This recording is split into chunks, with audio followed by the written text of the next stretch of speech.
기도하겠습니다. 이 닦아둔 것 외에 능히 다른 터를 닦아둘 자가 없으니 이 터는 곧 예수 그리스도라. 1995년 4월 하나님의 말씀으로 복음의 불모지인 이 땅 경주 땅에 하나님의 교회를 세우게 하시고 오직 하나님 한 분만을 바라보며 하나님의 기쁨이 되는 사역을 감당하게 하신 하나님, 하나님께서는 주변 환경을 통하여 하나님의 전을 세우게 하실 환경을 만들어 주시고 기도와 말씀을 통하여 거룩한 성전에 대한 감동을 주셔서 정말 우리의 힘으로는 할 수 없는 현실이었지만 하나님께서는 하나님의 일을 행하셨습니다. 거기에 유대인의 정결 예식을 따라 두세 통 드는 돌 항아리 6이 놓였는지라 예수께서 그들에게 이르시되 항아리에 물을 채우라 하신즉 아기까지 채우니 이제는 떠서 연회장에게 갖다 주라 하심에 갖다 주었더니 연회장은 물로 된 포도주를 맛보고도 어디서 났는지 알지 못하되 물도 온 하인들은 알더라. 아멘. 항아리 6을 가지고 그 안에 물을 채우라고 말씀하신 하나님의 말씀에 순종하여 물을 채우고 떠서 연회장에 갖다 주는 믿음의 순종을 통하여 하나님께서 이 일을 행하셨습니다. 내가 너를 권하노니 내게서 불로 연단된 금을 사서 부요하게 하고 흰옷을 사서 입어 벌거벗은 수치를 보이지 않게 하고 안약을 사서 눈에 발라 보게 하라. 아멘. 교회를 세우고 12째 해에 하나님의 감동으로 이곳에 주의 전을 건축하고 하나님께서 목사님을 통하여 주신 말씀을 통하여 계시록 3장 18절의 말씀을 사역하게 하시고 마지막 때 거룩한 신부의 삶을 인도하신 하나님, 이제 그 언약의 사역을 완성해가며 하나님의 뜻을 이루어가는 우리 성결한 교회가 되기를 기도합니다. 너희는 너희가 하나님의 성전인 것과 하나님의 성령이 너희 안에 거하시는 것을 알지 못하느냐? 하나님의 성전은 거룩하니 너희도 그러하니라. 그러므로 형제들아 내가 하나님의 모든 자비하심으로 너희를 권하노니 너희 몸을 하나님이 기뻐하시는 거룩한 산 제물로 드리라. 이는 너희가 드릴 영적 예배니라. 아멘. 오늘 헌당으로 하나님께 영광을 올려드리며 이전까지 하나님께서 이 제단의 오순절에 성령을 부어주시고 하나님께서 함께 하심을 보게 하셔서 우리 성결한 교회가 하나님의 기쁨이 되는 행복한 믿음의 삶을 누리게 하신 하나님을 찬양합니다. 오늘 헌당을 하며 이제 30년 이후에 우리의 믿음의 삶이 우리의 몸이 거룩한 산제물이 되고 우리의 모든 것을 하나님께 드리는 한 사람 한 사람의 삶으로 드려지는 그런 교회와 개인의 믿음의 삶을 살게 하여 주시옵소서. 그러기에 우리는 날마다 자기를 부인하고 자기 십자가를 지고 묵묵히 그렇게 우리의 몸을 드리며 하나님의 기쁨이 되는 삶을 살겠습니다. 오늘 이 특별한 날에 두 분의 장로님과 안수호 집사님을 일꾼으로 세워주시니 감사합니다. 형제들아 너희 가운데서 성령과 지혜가 충만하여 칭찬받는 사람 7을 택하라. 우리가 이 일을 그들에게 맡기고 사람이 마땅히 우리를 그리스도의 일꾼이요 하나님의 비밀을 맡은 자로 여길지어다. 그리고 맡은 자들에게는 구할 것은 충성이니라. 아멘. 세워지는 네 분이 하나님 말씀에 순종하고 목사님 말씀에 순종하며 사랑으로 섬기고 하나님의 몸된 교회를 온전히 세워가는 맡은 자의 직분을 잘 감당하도록 은혜와 성령을 부어 주시옵소서. 안수하실 때에 성령이 비둘기같이 내려와 직분자의 사명을 충성되게 감당하여 하나님의 기쁨이 되는 충성된 일꾼이 되게 하여 주시옵소서. 30년 동안 한눈 팔지 않고 오직 하나님 한 분만을 의지하며 바라보며 그 음성에 순종하며 사역하는 목사님을 축복합니다. 그런 선한 목자로 먼저 된 선생으로 사랑으로 섬기는 동역자로 귀한 목자를 만나게 하시니 너무 감사합니다. 이제 30년 이후의 사역이 또한 하나님 한 분만을 그 음성에 순종하며 더 강력한 성령의 권능으로 이 세대를 깨우며 마지막 때를 준비하는 사역을 감당하도록 날마다 새로운 은혜로 충만케 하여 주시옵소서. 함께 30년을 끌어온 사모님과 진성, 진홍, 진희 그리고 이 다음 세대들을 사랑하며 축복합니다. 범사가 잘되고 강건해지는 은혜가 가정 가운데 충만케 하여 주시옵소서. 우리 다음 세대가 성결한 교회의 이 기름 부음의 은혜 위에 온전히 세워져서 거룩한 나시린이 되게 하여 주시옵소서. 성결한 교회를 사랑하시는 하나님, 우리 교회가 날마다 깨어 하나님을 찾으며 하나님의 음성을 들으며 임마누엘의 은혜를 누리며 그 믿음의 삶을 살아내는 온 성도가 되게 하여 주시옵소서. 이 모든 말씀 오늘도 살아계셔 역사하시는 우리 주 예수 그리스도의 이름으로 감사하며 기도드립니다. 아멘. 할렐루야. 이 말씀을 함께 보겠습니다. 열왕기상 8장 1절에서 11절. 이에 솔로몬이 여호와의 언약궤를 다윗성 고 시온에서 메어 올리고자 하여 이스라엘 장로와 모든 지파의 우두머리 곧 이스라엘 자손의 족장들을 예루살렘에 있는 자기에게로 소집하니 이스라엘 모든 사람이 다 에다니멀 곧 일곱째 달 절기에 솔로몬 왕에게 모이고 이스라엘 장로들이 다 이름에 제사장들이 궤를 매니라. 여호와의 궤와 휘막과 성막 안에 모든 거룩한 기구를 메고 올라가되 제사장과 레위 사람이 그것들을 메고 올라가매 솔로몬 왕과 그 앞에 모인 이스라엘 회중이 그와 함께 그 궤 앞에 있어 양과 소로 제사를 지냈으니 그 수가 많아 기록할 수가 없고 셀 수도 없었더라. 제사장들이 여호와의 언약궤를 그 초소로 메어 드렸으니 곧 성전의 내소인 지성소 그룹들의 날개 아래라.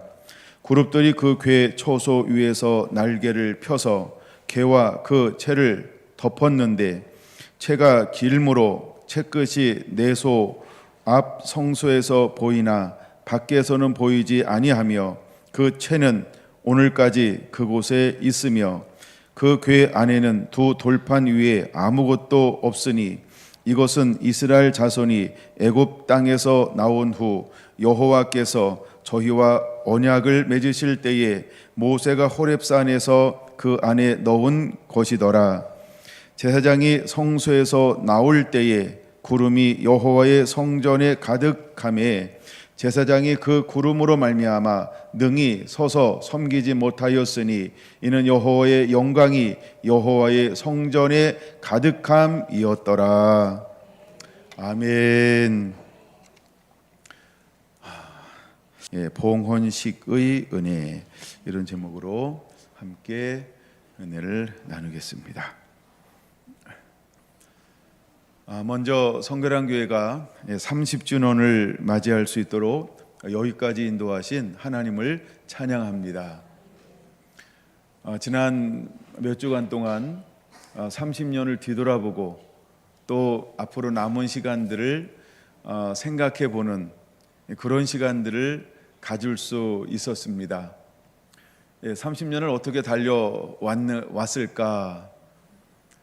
많은 일들이 있었고 그런 많은 일들 가운데 함께 하신 하나님을 찬양합니다. 무엇보다도 귀한 것은 성도 한 분 한 분들을 만날 수 있는 놀라운 은혜와 축복을 주신 그 은혜인 것입니다. 처음에 홀로 내려와서 이곳에서 시작할 때 한 분 한 분들의 성도를 만나는 것, 그것이 가장 큰 기쁨이고 저에게는 보람이었고 또 행복이었습니다. 수많은 사람들에게 복음을 전도하게 하셨고 또 등록하게 하셨고 또 그 가운데 수많은 사람들이 떠나가는 또 헤어지는 그런 일들도 있었습니다. 그래서 저는 이렇게 그 부분을 이야기하기는 합니다. 한국 교회를 살찌게 했고 하나님 나라를 부요하게 했다라고 말입니다. 그래도 끝까지 함께 30년 동안 동행하신 분들 계시고 25년이 넘도록 동역자가 되어서 함께 희노애락을 해주신 분들도 계시고 또 성전을 건축한 그 이후에 또 새롭게 만나 지금까지 함께 믿음으로 사랑으로 말씀 안에서 섬김으로 달려가는 분들도 계시고 그 이후에 또 성결한 가족이 되어서 지금까지 한마음 한뜻 부르심을 향하여서 함께 달려가는 우리 성결한 모든 성도들을 주님의 이름으로 사랑하며 축복합니다. 우리 서로를 위해서 한번 박수 한번 하겠습니다. 할렐루야. 축복합니다. 환영합니다. 그리고 감사합니다. 네, 정말 성결한 교회라는 이름으로 우리가 있기에 오늘 이 예배가 있을 수 있는 것입니다. 이것보다도 감격스러운 것이 있을까, 그런 생각을 해 봅니다. 오늘 열왕기상 8장은 이제 하나님이 다윗이 그렇게 짓고 싶었던 성전, 그의 아들을 통하여 하나님 이루시겠다라고 말씀하시고, 솔로몬이 왕이 된 지 4년 그 이후에 하나님의 감동을 따라 이제 기초를 놓고 이제 7년 동안 위형을 건축하게 했고, 더 나아가 성전 왕궁을 짓는 그 기간 동안 성전의 모든 기병들, 즉 성물들을 짓는 13년, 도합 20년이 지나고 난 그 어느 날 드디어 솔로몬은 성전을 하나님 앞에 봉헌하고 있다라고 하는 것입니다. 우리가 열왕기상에서 보면 6장 1절에서 성전을 시작합니다. 그리고 14절에서 성전을 마칩니다. 그리고 난 다음에 드디어 20년이 지난 성전 안에 있는 모든 기구들을 만들고, 그 다음에 백향목으로 모든 것을 두르고, 하나님께서 다윗에게 주었던 식양 그대로, 그 식양을 아들 솔로몬에게 전수했던 그대로, 하나님의 영이 그들을 인도하는 그대로 모든 것을 필하고, 마지막으로 남은 사역 중에 하나가 무엇이냐 하면, 다윗의 장막이라고 불리는 시온에 있는 그 장막에서 언약궤를 메고, 제사장들이 언약궤를 메고 이제 하나님의 성전으로 한 걸음 한 걸음 옮겨 지성소에 그 언약궤를 옮기는 그 사역이 오늘 8장 본문에 기록되어져 있습니다. 그래서 오늘은 평상시답지 않게 본문을 길게 읽었습니다. 그 이유는 이것을 한번 우리가 다시 한번 머릿속으로 생각하고, 귀로 듣고, 눈으로 확인하고, 이것을 우리가 한번 머리로 상상하면서 또다시 그렇게 그려보라는 의미도 있었습니다. 이제 먼저는 1장 준비를 합니다. 1절 준비를 합니다. 모든 우두머리를 모읍니다. 족장들을 모읍니다. 지도자들을 다 예루살렘으로 모으고 있습니다. 그런 다음에 7월 7째 달 절기가 되는 그날에 드디어 언약궤를 옮기기로 작정을 하고, 3절 제사장들에게 궤를 매게 하고 난 다음에 4절 제사장과 레위 사람들이 그것을 메고 첫째 올라가매라고 기록하고 있다는 것입니다. 하나님의 일은 질서 정연해야 합니다. 그리고 때때로는 하나님께서 명하신 대로 우리는 순종해야 합니다. 이미 우리는 익히 보고 배웠던 것이 하나 있습니다.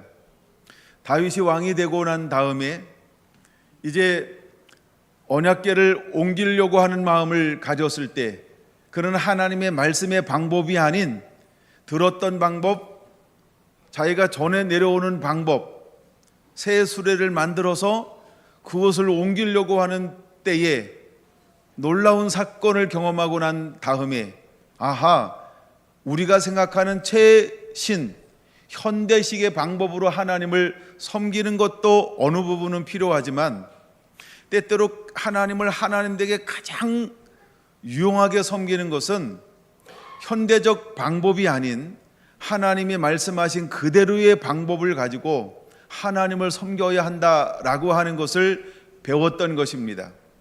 그래서 이번에 솔로몬은 현대적 방법이 아닌, 가장 최신 최고의 방법이 아닌 하나님이 말씀하신 그대로를 받들어서 제사장들 그 어깨에 채를 통하여서 언약궤를 운반하는 방법을, 즉 순종하는 방법을 택하였다라고 하는 것입니다.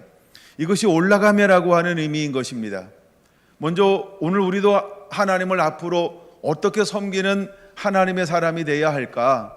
시대가 발달되고 과학이 발전되고 문명이 좋아지면 좋아질수록 여러분, 우리의 방법은 더욱더 하나님이 우리에게 무엇이라고 말씀하시는가라고 하는 말씀에 더 충실해서 하나님을 섬기는 것은 우리가 가지고 있는 하나님의 말씀에 흠뻑 젖어져서 하나님을 섬기는 자가 되어야 하고, 이것을 가지고 우리가 삶을 살아가서 응용하며 삶이 되어지는 것은 우리가 지금 취하는 모든 문명과 문화를 그대로 그 속에 녹여서 마음껏 모든 사람들을 섬겨내는 그런 하나님의 사람들이 되기를 원합니다.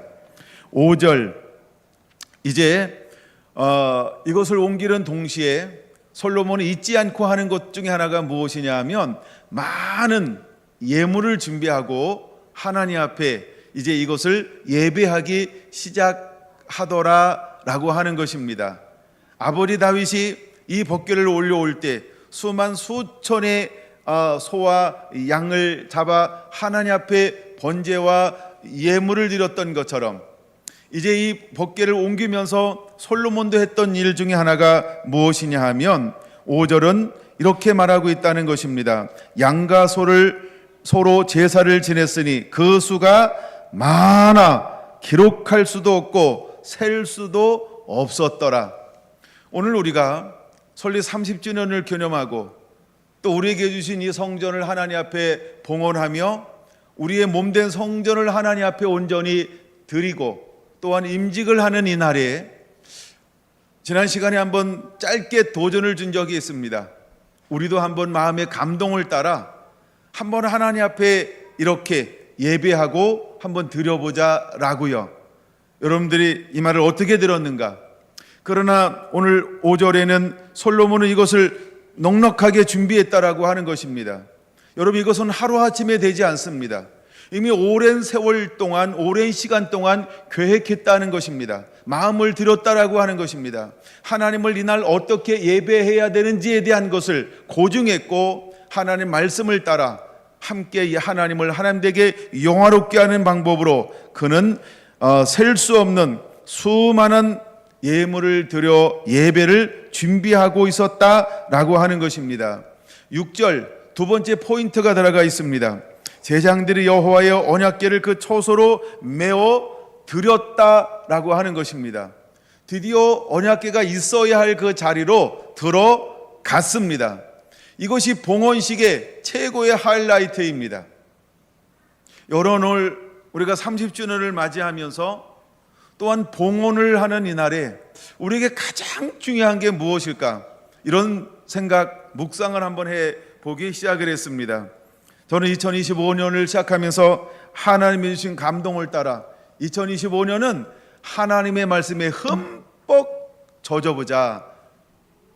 그래서 우리가 1월 달부터 신약을 열심히 신나게 읽었습니다.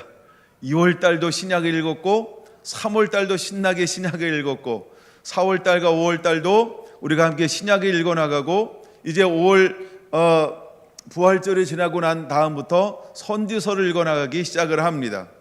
그래서 지금껏 우리는 선지서를 함께 읽었습니다. 그 후에 계속해서 우리는 말씀을 또 읽어나가게 될 것입니다. 여러분, 먼저 우리 안에 어떤 일들이 일어나야 하는가? 부활하신 예수님께서 제자들에게 오셔서 마음을 열어 모세의 글과 시편의 글과 선지자의 글로 마음을 열어 깨닫게 하셨던 그 은혜가 임하고 열흘이 지나고 난 오순절 날 그 임하는 날에 하나님의 성령이 각 사람의 위에 임하기 시작할 때 한 사람 한 사람들은 성령의 사람이 될 수 있었던 것입니다. 저는 오늘 봉헌하는 이날 우리 안에 이것이 하나는 우리에게 또 다른 영적인 의미요 또 실제 우리의 삶 가운데 나타나는 현상이 되기를 갈망하고 소망합니다. 그것이 무엇이냐 하면 바로 6절인 것입니다. 언약궤를 그 초소로 메어 드렸을 때에 성전 안에 놀라운 일이 벌어지고 있습니다. 여러분, 이것을 다른 말로 말하면 기적이라고 말합니다. 이것은 사람이 만들어내는 것이 아닙니다. 사람이 만들었던 것은 솔로몬에게 주었던 식양, 그 식양대로 수많은 헌신자들에 의해서 만들어졌습니다. 그 벽에는 천사의 날개가 그려져 있습니다. 만들어져 있습니다. 근데 언약궤를 갖다 놓는 동시에 실제로 이렇게 물체로 만들었던 이 천사의 날개 그룹이 어떤 현상이 일어나기 시작했을까? 7절 이렇게 말합니다. 그룹들이 그 궤 초소 위에서 날개를 펴서 궤와 그 채를 덮었더라 라고 말하고 있습니다. 여러분, 이것은 수많은 신학 서적들을 통하여 확인할 수 있는 것입니다. 때때로 하나님의 성전, 하나님의 지성소는 살아 움직였다라고 말합니다. 때로는 넓어지기도 하고 때로는 좁아지기도 하고 그 안에 있는 기물, 그 안에 있는 이렇게 사겨놓은 것, 그 안에 청색, 홍색, 자색으로 만들어 놨던 것들이 때때로는 살아 움직이는 역사가 일어났다, 이런 기록이 있습니다.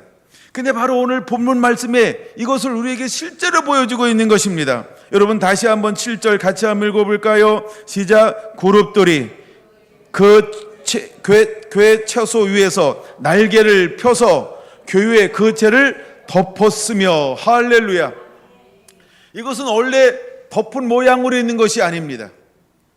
언약궤를 갖다 놓는 동시에 제사장들이 함께 움직이고 궤를 놓는 동시에 제사장들이 그 안에 있는 동시에 하나님의 기적이 느껴지도록, 보여지도록, 체험되어지도록 그 시간에 이루어지고 있다라고 하는 것입니다. 신앙은 바로 살아있는 것입니다. 믿음은 바로 살아 역사하는 것입니다. 이제 우리가 봉헌되어지는 것, 우리가 몸된 성전이 헌신되어지는 것, 이것은 어떤 의미가 있는 것일까요? 단순히 우리가 헌당으로 끝나는 것이 아닙니다.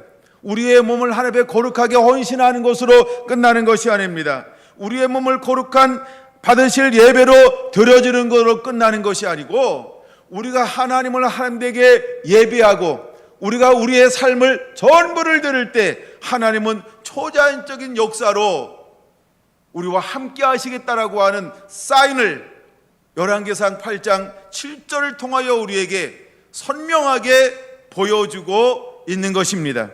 여러분 삶 가운데 이런 은혜가 그대로 임하게 되기를 예수님의 이름으로 축원을 드립니다. 이것은 이어지는 말씀이 8절입니다.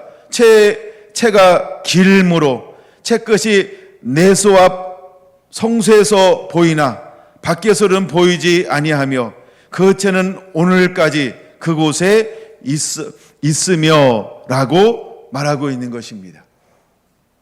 여러분, 우리 안에 이런 살아 역사하심이, 하나님의 초자연적인 역사하심이, 또 다른 메타싱크가 이제 우리가 예수 그리스도의 거룩한 이름을 가지고 섬기며 살아갈 때 여러분의 삶이 머무는 그곳마다 동일한 기적과 이적과 표적을 통하여 하나님께 영광 돌리는 놀라운 일이 일어나게 되기를 예수님의 이름으로 축원을 드립니다. 할렐루야. 그러므로 우리는 이렇게 말합니다. 살아 움직이는 교회라고. 문장만 살아 움직이는 교회가 아니고 실제로 하나님 말씀이 회복되어질 때 이 땅 가운데 하나님의 보호자가 세워지고 봉헌되어지는 그날 살아 움직이는 교회가 실제가 되었던 것처럼 이제 오늘을 살아가는 성결한 성도 한 분 한 분들이 살아 움직이는 교회가 되기를 예수님의 이름으로 축원을 드립니다. 9절인 것입니다. 그 교회 안에는 두 돌판 위에 아무것도 없었습니다. 두 돌판은 무엇을 의미하는 것일까? 이스라엘 백성들이 출애굽하고 시내산에 머물렀을 때 하나님은 그 산에 검은 구름 가운데 번개와 함께 빛 가운데 함께 그 산에 임재하셨습니다. 그리고 올라오라 부르며 모세가 올라갔습니다. 40일을 머물고 또다시 올라가 40일을 머물고 또다시 불러 그곳에 머물러 하나님께 주셨던 그 십계명, 하나님의 말씀을 상징하는, 하나님의 언약을 상징하는 그 돌판이 그 언약궤 안에 들어 있었던 것입니다. 오늘날 이것은 우리에게 무엇을 보여주는 것이며 우리는 이것을 과연 어떻게 잡아야 할까요? 여러분, 하나님은 천지를 말씀으로 창조하셨습니다. 모든 것의 시작은 말씀으로부터 시작되었다라고 하는 것을 창세기 1장과 요한복음 1장은 우리에게 보여주고 있는 것입니다. 그 위에 하나님께서는 우리에게 말씀하신 이것을 다른 말로 우리는 언약이라고 표현합니다. 그래서 우리는 언약을 붙잡고 사는 자가 되어야 합니다. 그 다음에 두 번째로 언약을 순종하는 삶을 사는 자가 되어야 합니다. 그리고 세 번째, 우리는 성령님이 또다시 우리에게 부어주시는 그 언약의 말씀을 듣고 이것을 실행하는 삶을 사는 자가 되어야 하는 것입니다. 여러분, 구약 전체는 하나님의 약속입니다. 신약 전체도 하나님의 약속인 것입니다. 오늘 또한 하나님은 우리에게 약속의 말씀, 이것을 다시 말해서 예언이라고 말하고 있고, 또 다른 네 번째로 말해서 장래의 일이라고 표현할 수 있는 것입니다. 첫째는 구약, 둘째는 신약, 그 다음에 셋째 오늘의 말씀, 장래에 있는 말씀, 그 다음에 네 번째 또다시 요한복음 16장 13절에 말하는 것처럼 장차 되어질 일, 이것에 대해서 우리에게 영으로 말씀해 주시겠다라고 약속해 주셨습니다. 그러므로 우리는 끊임없이 이 8장 9절에 나오는 두 돌판 위에는 아무것도 없다라고 하는 말을 우리는 어떻게 믿음으로 취해야 할까? 여러분들은 말씀 위에 어떤 것도 없어야 할 줄로 믿습니다. 내 생각도 경험도 유전도 전통도 다 버리는 자가 되어야 합니다. 아브라함을 부를 때 자기를 부인하고 자기를 아비와 본토 친척을 다 떠나라고 말했던 것처럼 여러분, 우리는 말씀 위에 아무것도 소유하지 않는 자가 되어야 할 줄로 믿습니다. 대표적으로 신약에서 사도 바울을 고백했던 것처럼 이전 것은 지나갔으니 보라 새 것이 되었도다. 내가 뒤에 있는 것을 잊어버리고 앞에 부르심을 향하여 달려가노라. 여러분들은 어떤 삶을 사는 자가 되어야 할까? 뒤에 있는 것을 잊어버리는 것입니다. 나는 날마다 예수님을 알면 알수록 배설물로 여기는 것, 이 삶을 사는 자가 되어야 합니다. 이것이 바로 이 말씀의 또 다른 의미라고 하는 것입니다. 여러분, 구절은 이렇게 말합니다. 그 교회 안에는 두 돌판 위에 아무것도 없었다라고 말입니다. 그러므로 오늘 우리 헌당 예배를 드리고 30주년을 맞이하는 성결한 성도 한 분 한 분들이 무엇을 품어야 할까? 여러분들은 오직 지금 이 시에 주시는 하나님의 말씀만을 귀 기울이는 자가 되어야 합니다. 그 말씀만 온전히 순종할 준비가 되어져 있는 하나님의 사람들이 되기를 예수님의 이름으로 축원을 드립니다. 더 나아가 우리는 구약의 말씀에 익숙한 자가 되어야 합니다. 그리고 신약의 말씀에 익숙한 자가 되어야 합니다. 우리는 구약에 정통해야 합니다. 우리는 신약에 정통한 자가 되어야 합니다. 우리는 충분하게 하나님의 말씀에 젖어 있는 자가 되어야 할 줄로 믿습니다. 우리가 말씀의 사람이 되지 아니하면 주님은 우리를 쓰고 사용할 수가 없기 때문인 것입니다. 이제 우리 마음속에, 우리 생각 속에, 우리 기억 속에, 우리 본능적으로 우리 안에 무엇만 남는 자가 되어야 할까? 그 언약궤 안에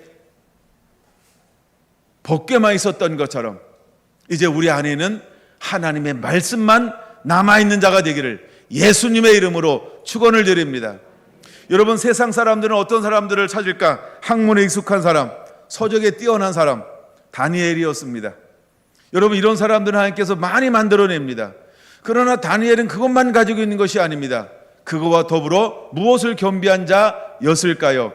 그는 하나님께서 네 번째 이상과 몽절을 깨달아 아는 자로 은혜를 부어 주었다는 것입니다.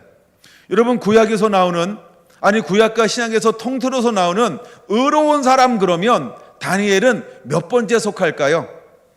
한 분은 구약의 의로운 사람의 순서를 1번, 2번, 3번, 3명까지 소개한 적이 있습니다. 혹시 기억하시는지 모르겠어요. 첫째가 누굴까요? 300년 동안 동행했던 사람, 네, 에녹입니다. 두 번째가 누굴까요? 지금 말했던 주인공 다니엘입니다. 세 번째는 누구일까요? 세 번째 욥입니다. 여러분, 우리는 욥기 1장에서 그가 네 가지로 표현할 때 그는 의롭다라고 하는 걸 알 수 있습니다. 그러나 이 구약 전체를 한번 말씀하실 때 세 명만 하나님이 그들의 의로움이 있다 할지라도 라고 말하면서 세 명을 하나님이 말씀하셨습니다. 근데 그 중에 첫째가 에녹입니다. 둘째가 누구였다고요? 다니엘입니다. 그처럼 다니엘은 어떤 사람이었을까? 하나님 앞에 의로운 사람이었다는 겁니다. 네 명의 왕들을 동안에도 최고의 위치에서 하나님의 영광과 그 땅에 필요한 모든 것들을 다스리고 또 풀어가는 그런 하나님의 사람으로 은혜를 부어서 한 시대가 아닌 여러분 한 문화를 변혁시키는 사람으로 쓰임받은 사람이 다니엘이었다라고 하는 겁니다. 여러분 그 핵심이 무엇일까요? 그는 단순히 세상 학문에 뛰어난 자가 아니었고 그는 꿈을 하는 자였습니다. 그는 몽조를 하는 자였습니다. 다시 말해서 그는 비전의 사람이었다는 거예요. 다시 말해서 그는 하나님의 말씀의 사람이었다라고 하는 거예요. 여러분 세상 사람들은 어떤 사람들을 요구할까요? 우리가 요셉을 이야기할 때 그 시대에 세상에 타고난 학문가들은 그 왕 주변에 차고 넘쳤습니다. 그런 어떤 결정적인 문제가 생겼을 때 그 어떤 세상의 학문으로도 풀어낼 수 없는 일을 만나면 반드시 사람들은 누구에게 관심을 가질까요? 그렇죠? 어떤 신에 감동된 사람. 그러니까 뭔가 이 땅의 차원이 아닌 영적인 차원, 즉 하늘의 차원의 사람들을 찾는다라고 하는 것입니다. 우리가 말씀에 흠뻑 젖어진다라고 하는 거. 그 다음에 9절, 그 귀환의 돌판 위에는 아무것도 없다. 우리가 말씀의 사람이 되어야 할 이유가 있다라고 한다면 우리는 반드시 마지막 때 아까 말씀하신 네 번째 영역에 계시적 사람이 되어야 할 줄로 믿습니다. 실제로 예수님은 이 땅에 사실 때 어떤 삶을 사셨을까요? 마가복음 1장에 말하는 것처럼 그런 가르침이 소경과 같지 않았습니다. 그는 복음의 비밀을 간직한 자라고 수없이 성경은 말하고 있습니다. 여러분 사도 바울이 부름받고 난 다음에 그도 하나님의 계시로 말미암아 됐다라고 말하고 있습니다. 그는 사람에게 배우지 않았습니다.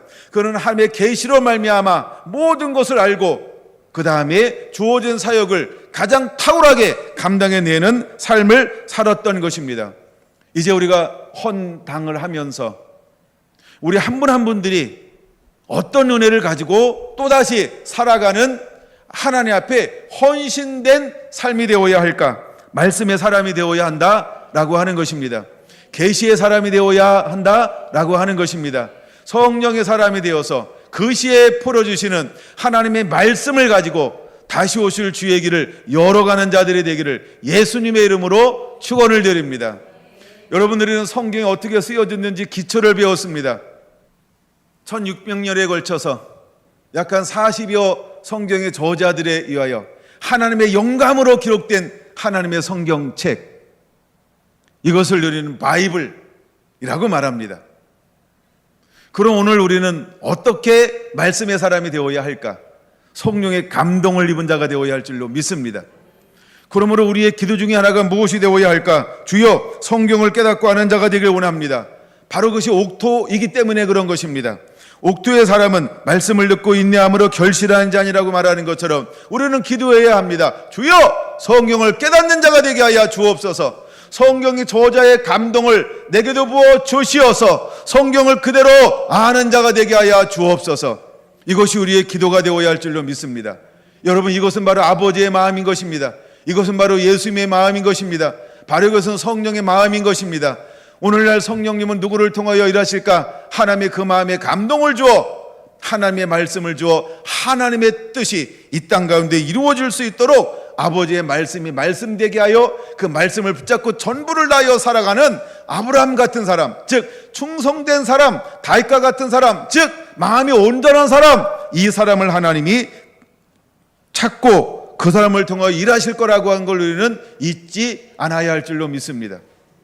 그러므로 사랑하는 성결한 성도 여러분, 말씀의 사람이 되기를 사모하시기 바랍니다.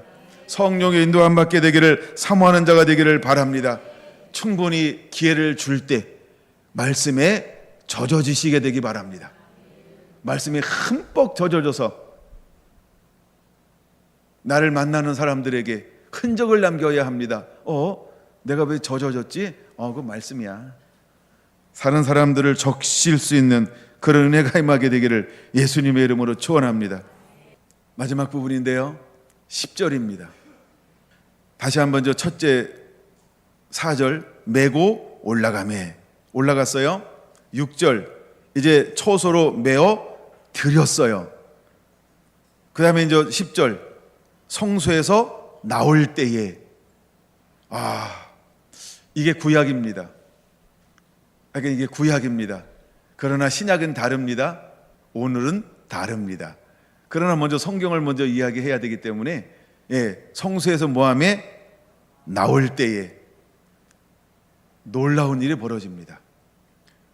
구약에는 아직 하나님께서 야, 넌 여기 계속해서 머물러라, 항상 머물러라, 언제나 너는 여기 머물러 있어야 된다, 이렇게 윤호하지 않았다는 거예요.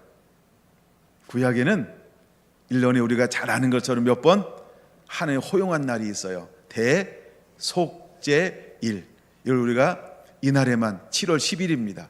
이 한 날만 머무를 수 있어요. 들어갈 수 있어요. 그 다음 거 읽고 좀 더 묵상해 볼까요? 나올 때 놀라운 두 번째 기적이 일어나는데 이것이 진짜 기적입니다. 어떤 은혜가 기적 말고 은혜라고 말할까요? 어떤 은혜가 임하나요? 두 번째, 구름이 여호와의 성전에 가득하게 되기 시작을 했습니다. 이미 우리는 모세의 성막을 경험했습니다. 이미 우리는 모세의 성막을 알고 있습니다. 물론 이 부분도 알고 있죠. 근데 놀라운 겁니다. 그들이 나올 때 그 초소 안에 무엇이 가득하게 채워지기 시작했을까요? 구름이. 여러분, 구름은 무엇을 의미하는 걸까요? 무엇을 상징하는 걸까요? 무엇을 말하고 싶어 하는 걸까요?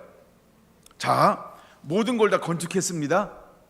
그리고 모든 저 기명과 성구를 그대로 다 하나님께서 보여주신 대로 다 만들었습니다.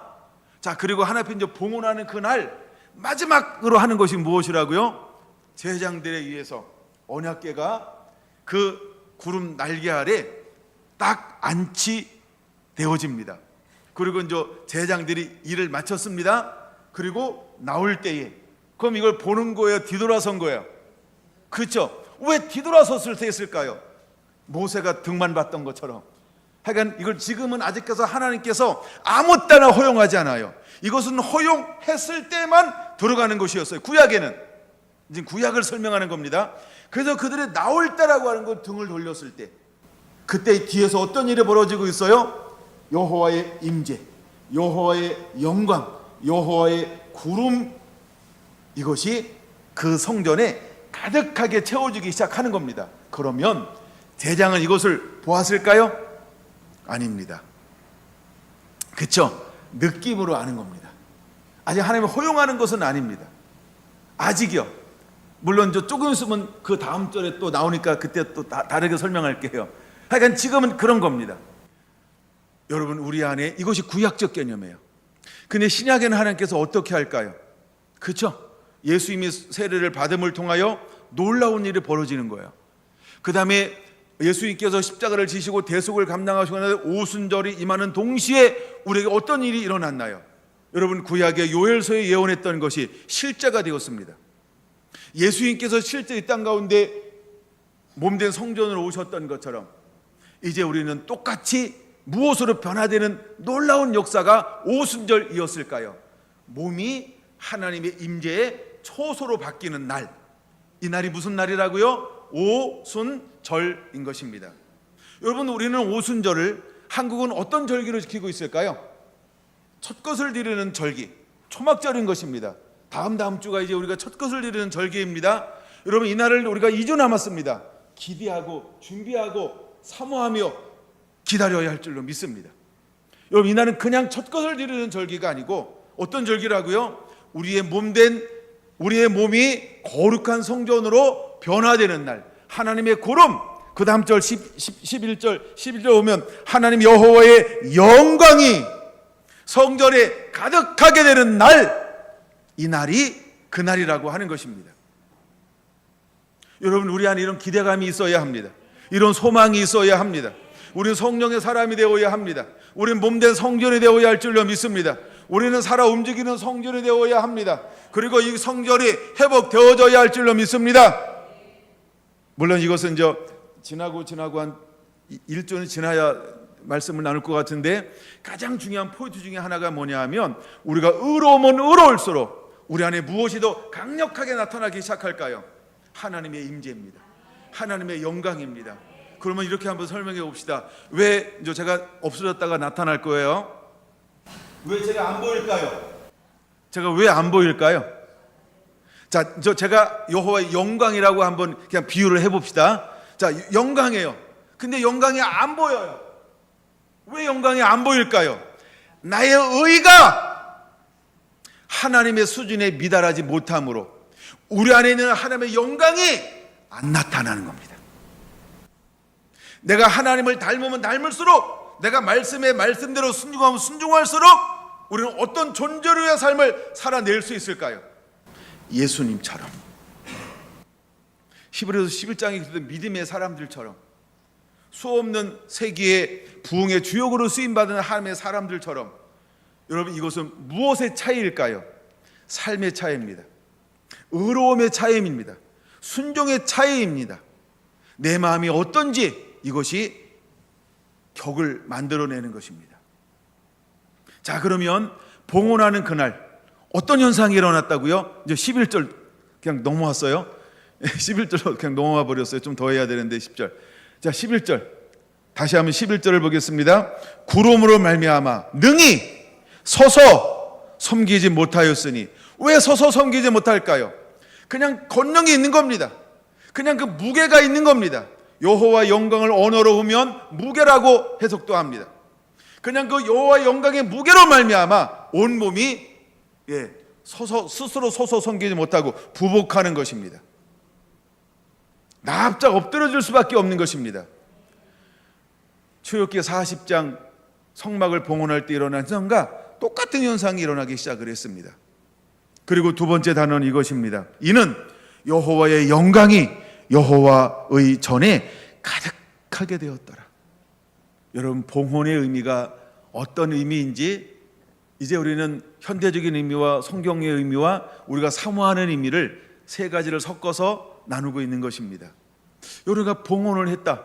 근데 이걸로 끝나는 게 아니고 정말 우리가 소망해야 될 봉헌은 어떤 것일까? 여러분, 11절인 것입니다. 그래서 10절과 11절이에요.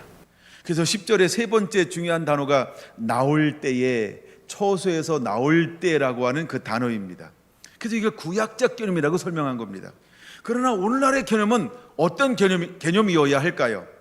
그렇죠? 이것은 사도행전 2장이어야 할 줄로 믿습니다. 계속해서 사도행전 2장의 연속이어야 할 줄로 믿습니다. 이거를 실제로 먼저 보여주는 것은 마태복음 16장인 것입니다. 마태복음 16장에 신앙 고백을 합니다. 그때 주님은 비밀을 풀어놓았습니다. 그래서 음부의 권세가 감당하지 못하게 될 것에 대해서 말씀을 하고 있는 것입니다. 여러분, 그때 사단이 누구를 흔들어 놓았을까요? 신앙 고백했던, 하늘 교회로 세우렸던 베드로를 흔들어 놓는 것입니다. 그러면 베드로가 넘어진 이유가 무엇일까요? 생각의 차이인 것입니다. 하나님의 일을 생각할 것이냐, 사람의 일을 생각할 것이냐. 베드로는 사람의 일을 생각함으로 사단에게 넘어졌다는 것입니다. 그럼 이제 우리가 여호와 영광으로 충만하게 그 삶을 누린다라고 하는 것은 우리의 생각이 무엇으로 지배를 받아야 할까? 우리 생각이 무엇으로 하나가 되어야 할까요? 똑같은 것입니다. 베드로도, 야고보도, 요한도, 12 다른 모든 제자들도 생각이 무엇으로 하나 되어야 할까요? 하나님의 일, 예수님께서 가르쳐줬던 기도처럼 너희는 먼저 그의 나라와 그의 의를 구하라. 이제 여러분, 우리의 생각이, 우리의 마음이, 우리의 언어가 무엇으로 하나가 되어야 할까요? 하나님의 일, 하나님의 나라, 하나님의 말씀. 할렐루야. 우리가 30년 동안 이렇게 달려왔다고 한다면 이제 우리가 앞으로 달려가야 할 그 길은 어떤 길이어야 할까요? 이렇게 한번 설명해 볼까요? 첫째도 순종, 이해되셨죠? 둘째도, 이거 크게 해주셔야 돼요. 이제 다시 이제, 자, 첫째도, 둘째도, 셋째도, 이것이 우리의 헌당 예배를 드리는, 또 우리가 30주년을 기념하는 우리의 삶, 우리가 걸어가야 할 믿음의 길인 것을 우리 사랑하는 성결한 성도 한 분 한 분들에게 이 연사 외쳐 봅니다. 아니다. 예, 담임 목사로서 여러분에게 선포합니다. 할렐루야. 멋있게 할까요? 예, 첫째도 순종, 둘째도 순종, 셋째도 순종하게 되기를 예수님의 이름으로 선포합니다. 아멘. 이렇게 되기를. 그래서 이 복을 온전히 누리게 되기를 예수님의 이름으로 선포합니다.